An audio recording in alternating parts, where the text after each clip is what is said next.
I'm Jennifer Angel, this is your horoscope, Cancer. Now there's a whole host of planets that are transiting through into your 12th house.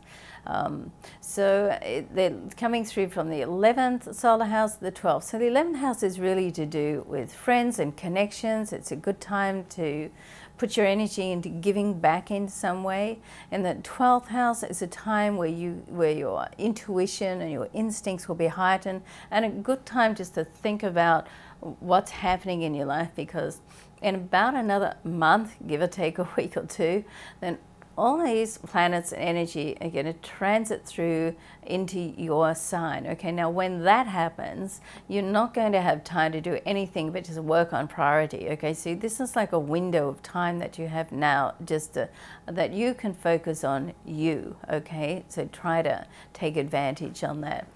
Now, the Uranus-Pluto square has come up again this month on the 20th. Pluto is sitting there in your solar 7th house, all to do with love and partnerships and relationships.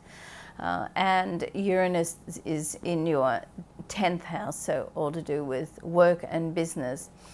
So a square is confronting generally, and it depends on what planets, how confronting it is, it depends on the planets. So Uranus and Pluto are two pretty heavy duty planets, okay? So it is confronting or challenging, let's say, on some level, but what it does do is it does clear the energy for you to have a fresh start. So it's affecting you in your work and in your relationships. So in that sense, there can also be some type of conflict or upheaval to do with work. It's like something happens in one area of your life, it's going to affect the other areas. So there's like this, conflict sort of happening between the two.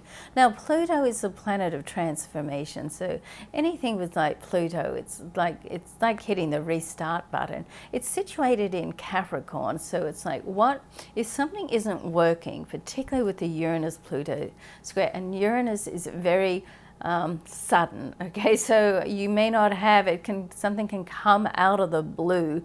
So it's if it's not really working or destined to fall apart at some level, like Pluto will break it down to transform it. It's sitting in Capricorn. Capricorn likes to build up, okay, so a part of you is just going to have to go with the flow a little bit. In other words, if you're not in control and it's something that you don't have control over, try not to get too hooked into it and worry, worry about it, because if you can't control it, you can't change it, there's no point worrying about it. Find out the things that you can control and change, and that's where you put your energy.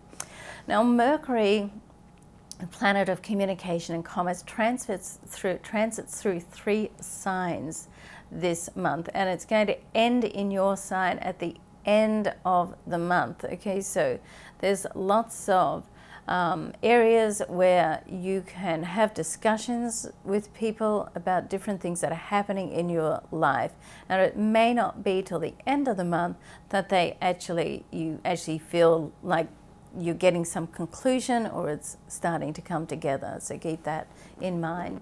Now, my angel advice, for this month, there is a solar eclipse. It's on early in the month on the 11th. It's in your 11th house. So this is like a new start. You can meet people this month who are influential in some way of helping you just move ahead in the areas that you are the most important to you. So connections are important, and you're ruled by the moon, so you're closely aligned to that energy.